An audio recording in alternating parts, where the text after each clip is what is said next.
me siento muy contento del momento que estamos viviendo, de mucho cambio, de recalcular mucho, de sufrir mucho, y estar muy expuesto todo el tiempo. Porque todo está en discusión. Y todos estamos aprendiendo, reflexiona Esteban Lamote, 41, sobre los cambios impulsados por el feminismo y las mujeres que se animaron a denunciar y reclamar por sus derechos. Siempre fui repensando cosas, no si alguna vez me mandé alguna. No si alguna vez a alguna chica le dije algo que no le gustó, o si alguna vez la agarré de acá y no en ese sentido, porque gracias a Dios no tuve situaciones así. Si me pasa a repensar cómo pensamos, cómo nos movemos como sociedad, el lugar que ha tenido que ocupar la mujer, el cambio enorme. Y que falta un montón todavía, lo que todos vamos a tener que sufrir y aprender. Es una bendición porque las cosas se están moviendo. Habíamos llegado a un límite ya casi macabro, analiza el protagonista de Campanas en la noche, donde interpreta al malo en la ficción que aborda la problemática del machismo y la violencia de género. El personaje me conectó con algo muy lúdico del juego. No venía haciendo de malo, siempre me tocaban más heroicos o más buenos. Muchos que me dicen que haciendo de malo podés hacer todo lo que no harías en la vida, y yo no haría nada de lo que hacen estos personajes, dice Lamote sobre Vito. Vito tiene un cierto complejo de inferioridad que lo lleva a hacer algunas de las cosas que hace. Yo creo que sí, que tiene un complejo de inferioridad muy fuerte. Es un pibe que fue a un colegio y se movió en un mundo muy cheto, de familias aristocráticas, y él era de una familia de guita, pero que no eran aristócratas, solo querían el dinero. Eso lo resintió mucho porque tenía que estar con todos esos chetos aristócratas que sí se conocían entre ellos, que sí tenían familias tradicionales, y él era una especie de rico nuevo. Igual, creo que es un personaje que ya nació malo. ¿Vos en algún momento te sentiste inferior en algo? Jugando al fútbol cuando era chico. No me elegían porque jugaba mal. Cuando hacían pan y queso, sí, me elegían anteúltimo, había uno al que lo elegían de un tirón. Hoy uno se puede reír de eso, pero en el momento la pasa mal. Sí, es el desprecio. Y aparte, la niñez es la etapa de mayor crueldad. No sé, te dicen, vos esto sí, esto no, él es más lindo que vos, ella juega mejor que vos. Con años te vengaste de esa situación. En la fiesta del reencuentro no le decís, toma. No, me cuesta un poco lo de la venganza, pero también es verdad que yo jugaba mal. ¿Por qué me van a elegir primero? Lo que pasa es que, como dijeron que quiero jugar bien y juego mal, ¿qué hago con eso? Lo que hice fue jugar al tenis, que jugaba mejor. Atajando era relativamente bueno, y nadie quiere atajar. Quedó en que no eras elegido. Eso nunca pasó a una situación de bullying o de maltrato. No. Pero ya es una forma de bullying. Es un bullying más justo, está bien. Este juega mejor que vos. Hay diferentes tipos de bullying. Había bullying en la escuela mucho peor, y mi primaria la hice en los 80, era distinto.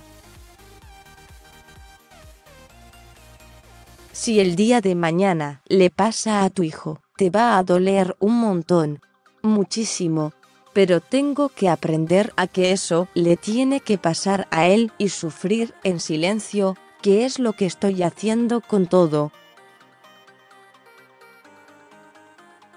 La estás pasando mal, acaba de terminar preescolar. No, es la vida, que no es fácil. Las cosas de los hijos tal vez duelen más que las que les pasan a uno. Y sí, porque aparte uno querría o tiene la pulsión de querer frenar ciertas frustraciones que él va a tener naturalmente. Si yo puedo avisarte, si yo puedo cuidarte, pero ni podés avisarle, ni podés cuidarlo, solamente podés acompañar. Claro, no podés quitarle el dolor. Lo que le duele a él, no te duele a vos. Exacto. Creo que es un aprendizaje más para nosotros que para ellos. Hace unos meses fuiste muy criticado cuando tuiteaste fuerte contra Mauricio Macri, y después aclaraste. No estar de acuerdo con este gobierno no es necesariamente ser kirchnerista. Yo no soy kirchnerista y mucho menos macrista, pero no soy ninguna de las dos cosas. Twitter es una red social donde se fue filtrando y solo quedó gente interesante, periodistas y actores, pero el público después es como un ejército de haters, en general. No es una cosa a favor, siempre está en contra. Fíjate las tendencias y decime cuáles de esas tendencias son positivas, o en cuáles de esas tendencias están tratando de reconstruir algo. Cuando dije que Mauricio Macri se vaya a la mierda, no, es que yo quiero que haya un golpe de estado, pero bueno, yo creí que la gente que lo iba a leer iba a pensar. Sí, es como son los argentinos, ándate a la mierda, anda a cagar, chao. De ninguna manera yo quiero. Ojalá Mauricio Macri llegue al final de su mandato con el mayor éxito posible. No tengo en nada en contra de Macri, ni de Cristina Kirchner. Tengo algo en contra de todos, de la dinámica de este país, de que sos macrista o sos kirchnerista, estás a favor de los violadores o sos feminista. ¿Qué es eso? Deja a todo el mundo afuera. Ese pensamiento binario es el primero que hay que eliminar con la política, con el género, con todo. Pero bueno, falta un montón para eso. Imagínate que viene desde unitarios y federales.